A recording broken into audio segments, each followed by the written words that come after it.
Welcome to Move Like This, brought to you by the Accounting Move Project and sponsored by Moss Adams and Sapro. On this podcast, we share ideas and hear from guests about how they find, retain, develop, and advance women and other underrepresented groups in their accounting firms. Now, on to our guest. So thank you so much for being here today. We are going to be talking to Kandace Freeman, the DEI Program Manager at Frazier Deeter in Atlanta, Georgia.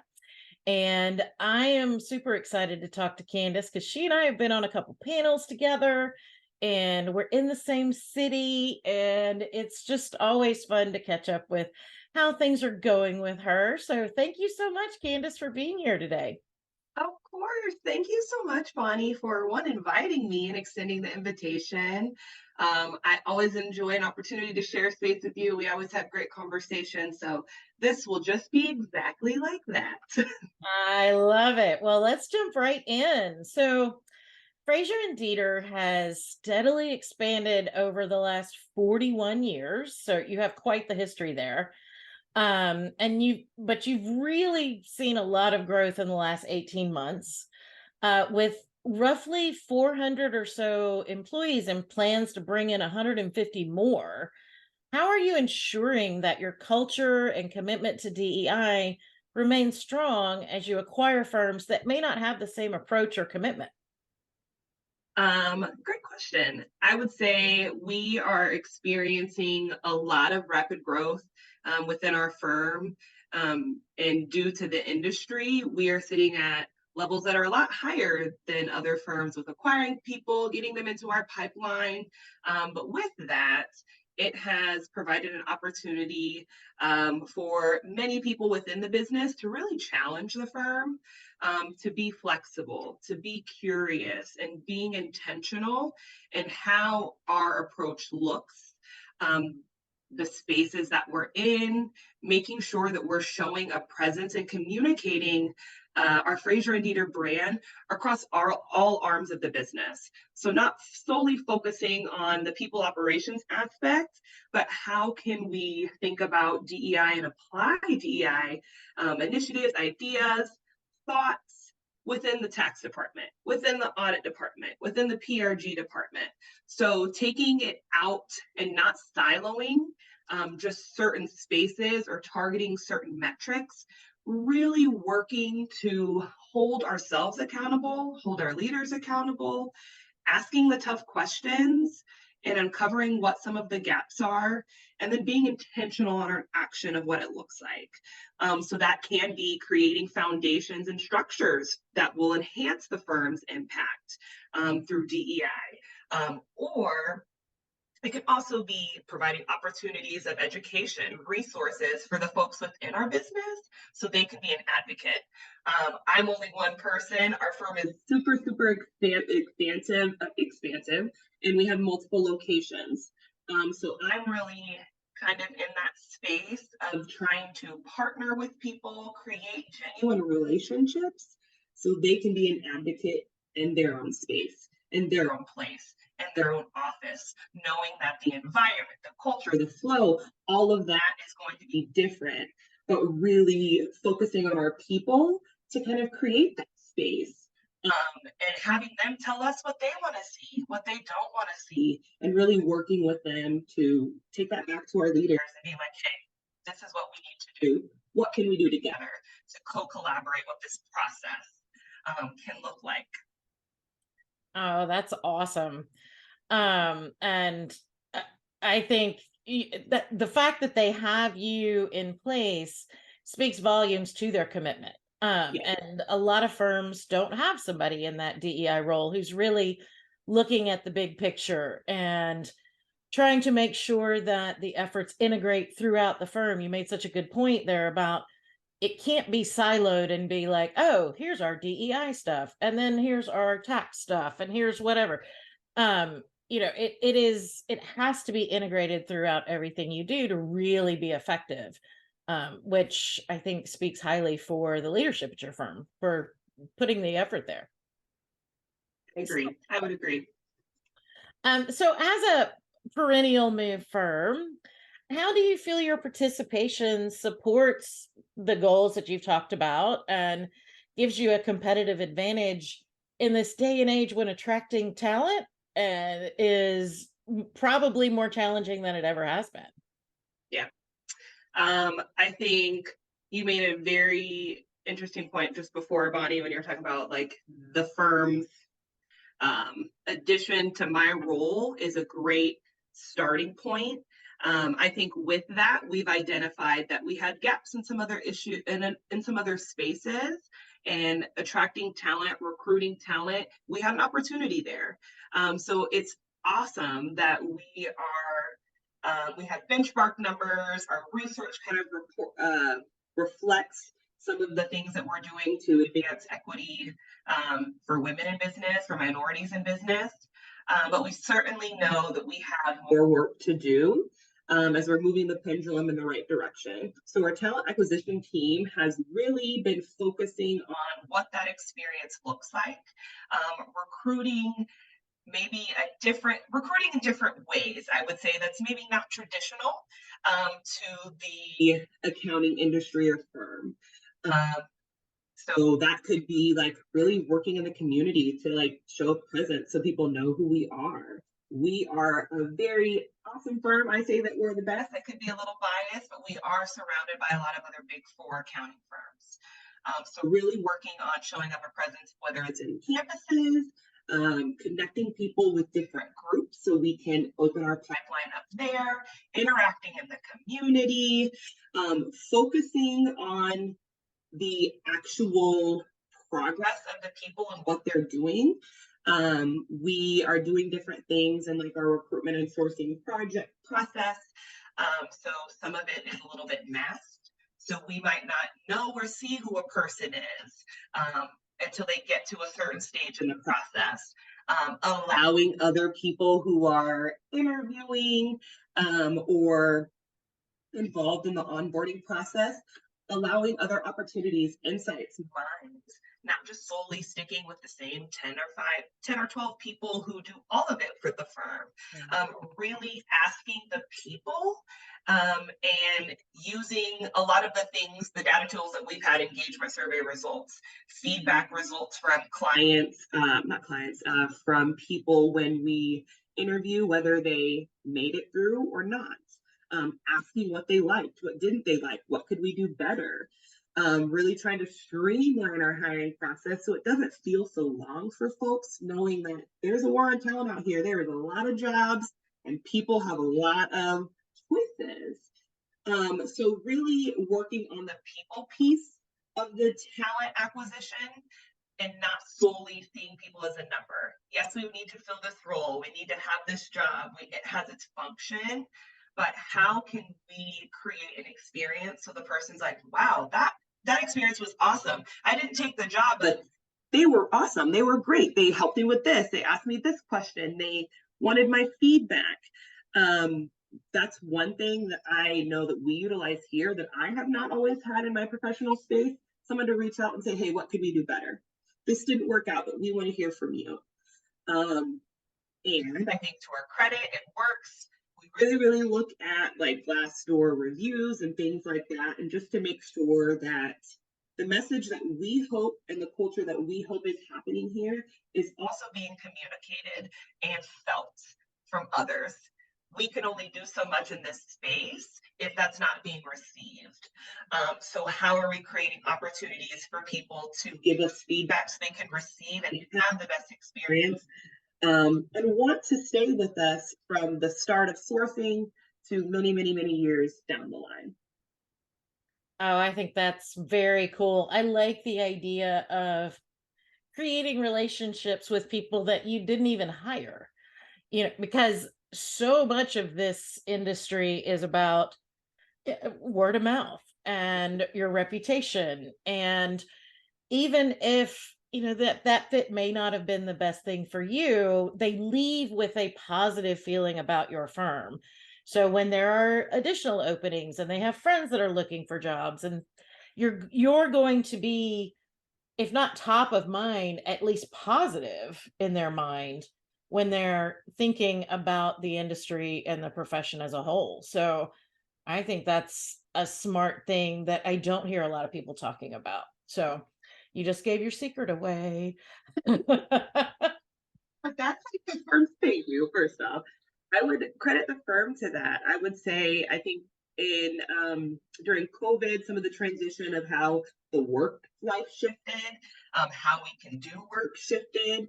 We identified that there was some space to kind of beef up our people and culture department. So the firm invested heavily into the people and culture department over the last, I would say, 9 months to a year. The team existing in 2020, which was 4 people, is now 12 people. So we've boomed. And due to that, we've had the opportunity to bring in specific people for specific things so we can really focus on this process. All of the people on the people and culture team are very business people minded. And the shifts you can tell are kind of starting to happen because we think of work a little bit differently than some of our accountants and data folks. But that has really provided us this opportunity to hone in on the people experience so we can gather those folks as a resource later. It's worked. We backfilled positions due to those relationships. But really, one of our taglines for our business is investing in relationships. So we need to make sure that we're doing that in all forms, whether they choose to be here or not, whether it's an intern who's here for 1 season or someone who's here for 15 years. Really focusing on what that experience looks like. Oh, that's very good. I love it. So, one of the things that I wanted to bring up is that Frazier and Deeter is doing better than most other firms with advancing women of color, specifically in the talent pipeline. Based on data furnished by your firm to Move Project last year, women of color are now at your firm now comprise nearly a third of new hires, associates, and supervisors. This is an all important threshold because at this percentage, wherever it is at the firm, people sharing an identity are perceived by others in the group to be speaking for themselves on the basis of their own qualifications instead of speaking for other women or minority groups or underrepresented identities. I hate that when it's like, oh, we're just going to set what they say aside because they're not a large enough group percentage of the group to be heard on their own. And it's stressful too to be representing an entire group of people when you're really just one person with one opinion. So what are you doing differently than other firms to diversify your talent pipeline? And other than what we talked about already, and were any changes made to your recruiting, hiring, and retention efforts to bring about this positive result? So Frazier Deeter's talent acquisition team works actively in developing and maintaining a diverse pipeline. One, because it's a focus of all of the individuals who are on the talent acquisition team. Like it is a goal that they have quarterly, making sure that we are incorporating people, whether, and when I say diverse, I mean diverse in race, sexual orientation, education, like all the identities, not just strict, usually just diverse, not just diversity in one. Right. So just want to put that up there. So our team has many different people of different ages, experience, demographics, backgrounds. So the folks who are sourcing have different experiences than some of the folks within the firm. So they have the opportunity to see and identify some things that maybe other recruiters in the past would not have noticed. So from the moment a candidate enters the FD pipeline, they're equipped with all of the tools within the talent team. So we utilize like greenhouse onboarding. They can access all of the different things within that hiring process so they can look back and see things as it's kind of happening. We found that the mindset has shifted a little bit as we are creating opportunities to not only incorporate these people into our pipeline, but developing them too, teaching them how to use some of the tools before they're even incorporated fully within the process. But then they also feel like they're equipped to know all of the things as they go. Hiring and interviewing, recruiting, it can be scary, especially if you're changing fields, industries, you're starting a new job. It's just a lot can happen in that space. I would say over the last year and a half, the firm has taken had noticed that we have some gaps in the business of things that we don't have, whether all of the identities that maybe we did before, that our transition has kind of happened in this industry, and we're in this interesting space where we're seeing a lot of shifting happening. So really trying to be proactive, so we are finding the folks early and not being reactive, not being like, oh my gosh, we missed this, we need this. What can we do on the process as we're creating these relationships, as we're providing these resources, as we're crafting what this experience looks like, so we can also build up our own pipeline and tools, so it doesn't feel like when we have something open, we have to do all of this work to source. We may have 10 or 15 people already in the back burner, having constant conversations of what development looks like for folks. Why do they want to come to FD? What are they looking out of being here? And setting them up with spaces to be able to grow, develop, and be in that area.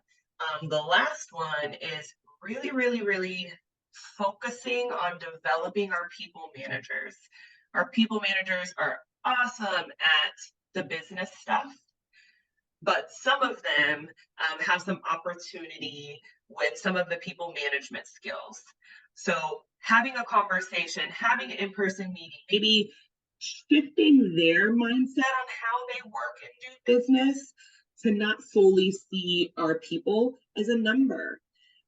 How are we creating an experience from that moment that they're sourced, they're interviewed, that we are wanting them to come back?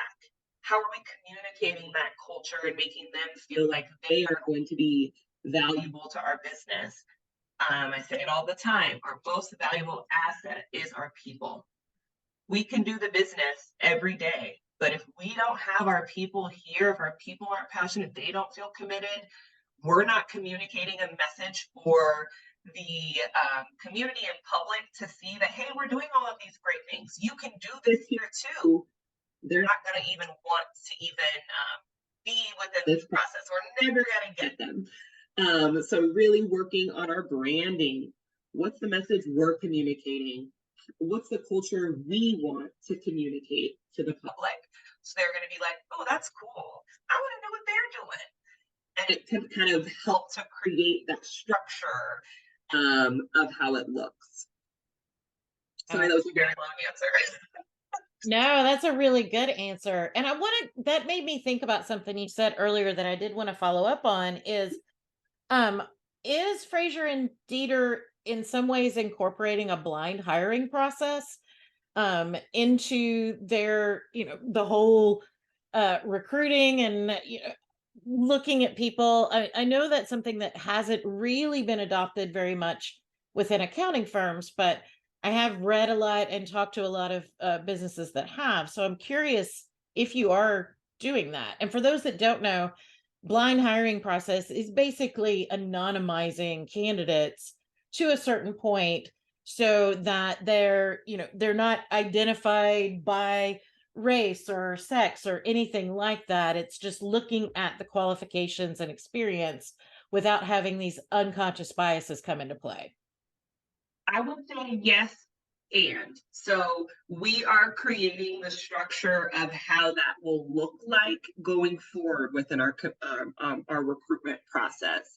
So we automate certain things, so you can't see, like, we'll say maybe race or someone's last name, whatever, just taking some things like that out of it so you strictly can see what their education and competency is. Now I say yes, and as in we've identified that myself and the TA team, we're working on creating like an onboarding or interviewing like process. So people would have to go through this class or workshop or whatever it is before they could be someone who was on the hiring committee or someone who would interview. And within that, we would talk about some of these ideas and tools and ideologies. So talk about what bias looks like, why we would take this out and not look at this, looking at education that some may think is non-traditional as a benefit or an asset because they have a different approach. So really, we have identified that we have opportunity to relearn some of our reteach and have our leaders relearn and think about the hiring process differently.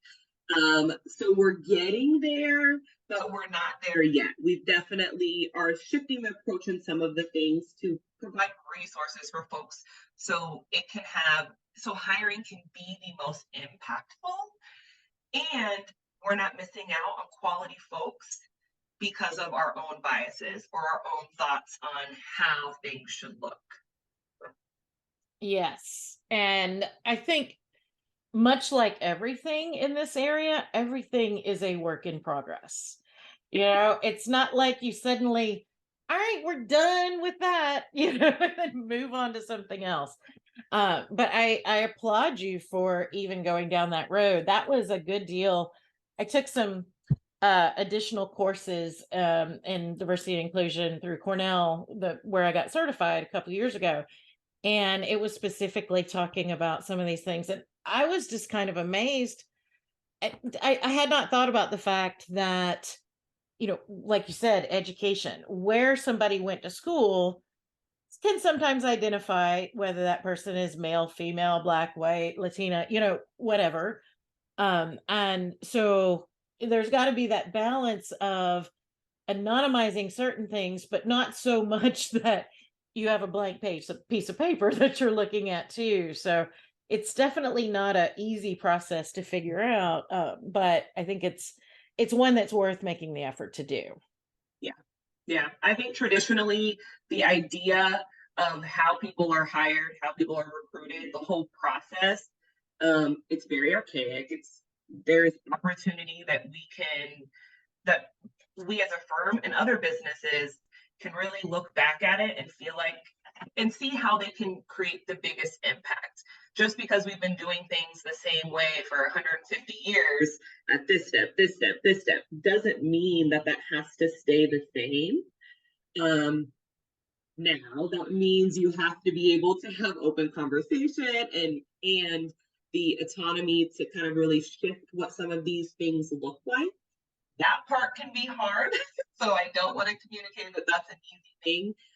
You really have to have the right co-collaborators, is what I call them, with whoever in the business to kind of help you enhance and shift in that way.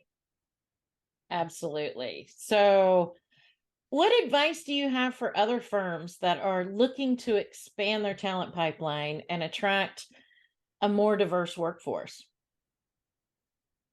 The first thing I always tell people is if you don't know, it's okay. It's all right if you don't know how to do it or even where to start. Yep. My first advice would be is what tools, what data do you have within the business that you're currently using or is implemented so you can see what you have. Uncovering the gaps is the biggest thing. What is the space that you're missing something? What is the space that we could maybe enhance or develop a little bit more? Really seeing your business beyond the numbers, looking at the people demographics, that can tell a huge story of what's there and what is missing first. After that, finding the right people or thought partners to connect with that can help you in the right direction. So my firm, we had a DEI committee, we still do. They were driving the course and driving the force of all of the stuff, all DEI related at FD. They came to our managing partner and was like, hey, this stuff's important. Our people want to look at it. We don't have time. We need to hire a person. So having a space and opportunity to have open and honest conversation with your leaders or your business or your people manager to be like, hey, this is what we don't have, this is what we're missing. How can we create space to change this? It could be as small as starting a committee group or a town hall. It doesn't have to be creating a role or a position for someone to do that. Hopefully that's the end goal, but that everybody doesn't have capacity to be able to do that starting out. Connect with the people in your community. Connect with other businesses or firms in your industry space that are doing it right. Ask them, what's worked? What's been your barrier? Really look leading in that connection space and just asking people. I think as humans, sometimes it's hard to ask the question or be like, hey, I don't know, because our pride. I get that. And as a business, that can be hard for some people. For me, I just relocated here 8 months ago, and that was how I have feel been very successful is asking other firms.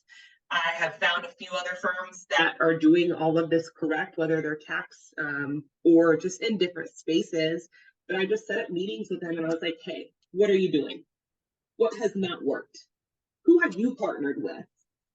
Who can I connect with that can help me in this space?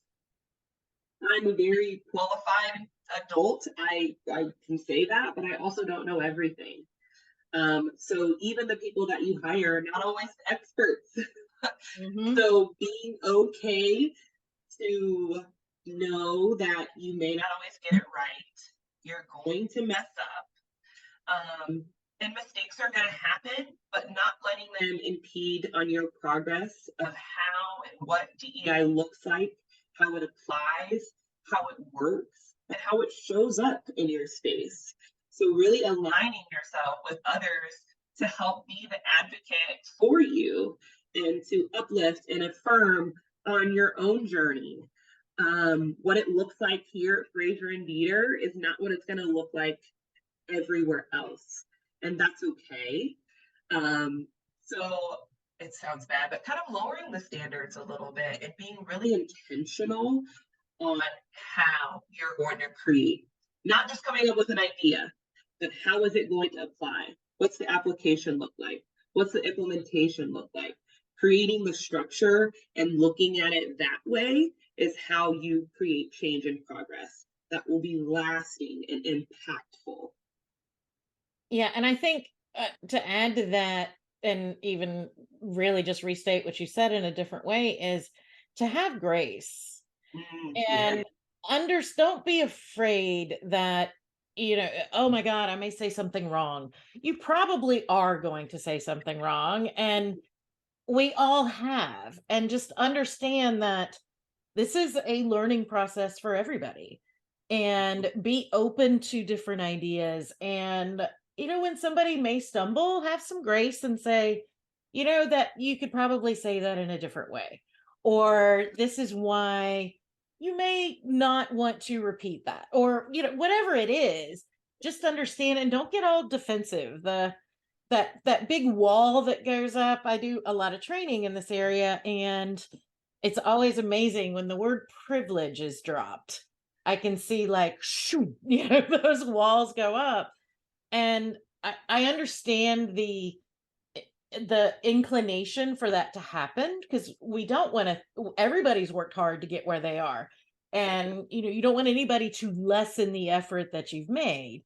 But also, let's just be open-minded and have a honest conversation about the barriers that some people may have had to overcome that you didn't even know existed. So it's all about conversation. It's all about learning from each other and moving forward in a way that hopefully benefits everybody within the firm. I would 100% agree. Like, really trying to create the psychologically safe and brave enough space. Knowing that it's not always going to be right. Difficult conversations are going to happen. Difficult interactions are going to happen. But if you've created a brave enough culture or space for people to say, hey, that rubs me the wrong way, let's talk about it.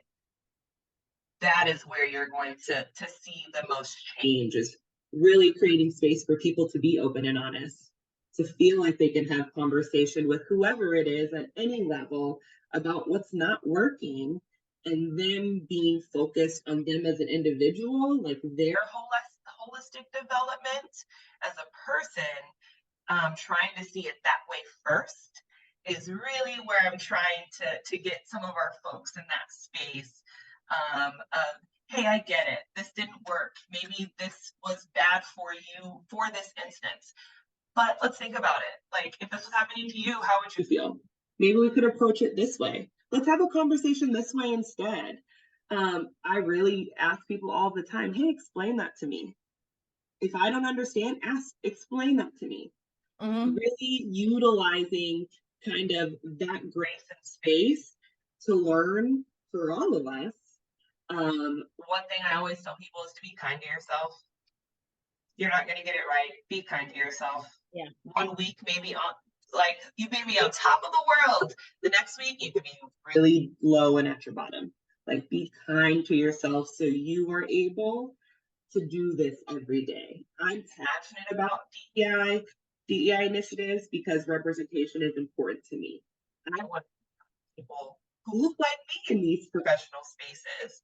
So even though this work may be hard, it may be challenging, it's not always going to hit or land. I'm thinking of the end goal, that journey, being kind of, hey, this benchmark didn't meet.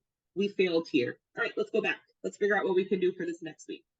But really not letting the progress stop. That is the biggest thing. Not letting the progress stop when the hot button issues or all of the things go away. Yes, absolutely. I love it. We always have such awesome conversations, Kandace. I think I'm just going to like set up a monthly call where we just talk. So I want to just go in a totally different direction and ask you a few fun questions here at the end. So when you were 5 years old, if we can remember back, I have much longer to go than you do on that one, but what did you want to be when you grew up?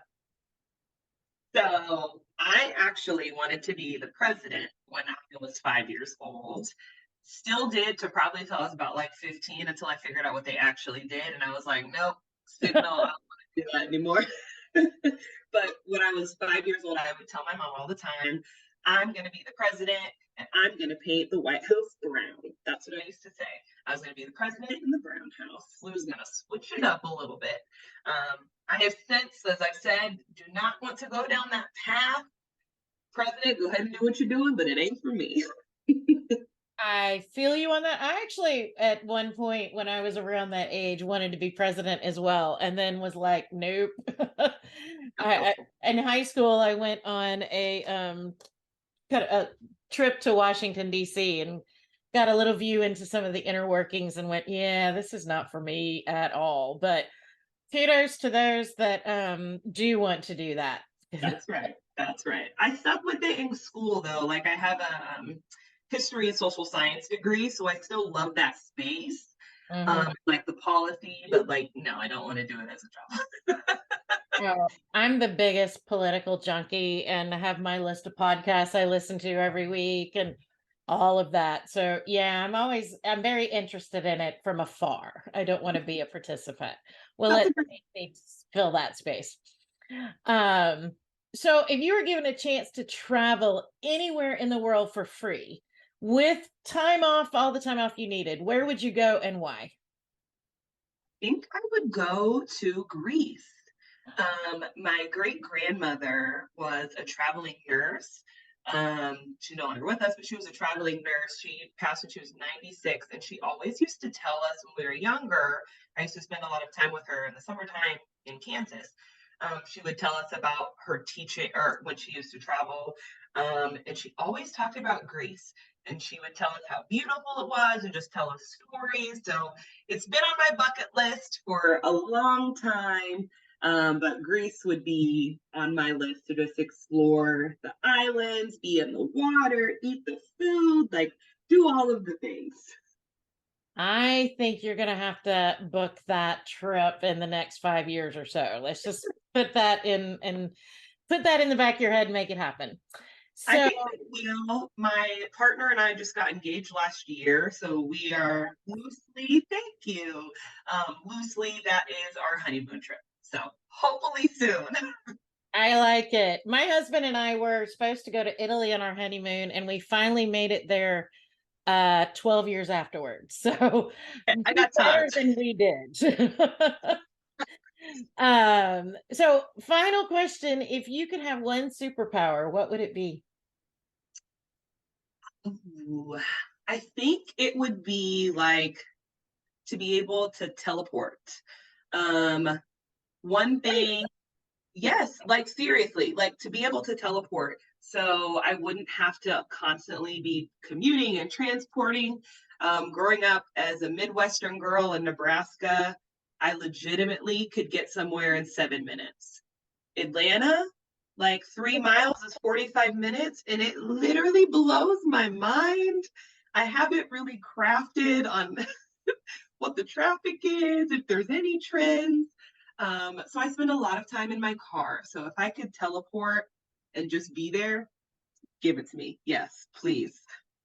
I like that a lot. Having been in Atlanta for a very long time, I have watched the traffic get worse, but it didn't start out as good. So as we grow, the roads, I think what we need in Atlanta is a much better public transportation system, and Martin needs to expand like crazy. So that way we could actually get more places using the train. Because I do love to take the train. It's just often it doesn't get me quite where I need to go. So When it works, it's good. So where I live, I have a station close, and I am very fortunate to be able to come right into the office and cross the street. But it's definitely very segmented. It's not as connected. yes, I agree. Well, I have had such a good time talking to you today, Candace, and really appreciate you being here and sharing all the wonderful things that are going on at Frazier and Deeter now and the things you have planned for the future. And we'll definitely want to have you back sometime. I appreciate your time. Anytime.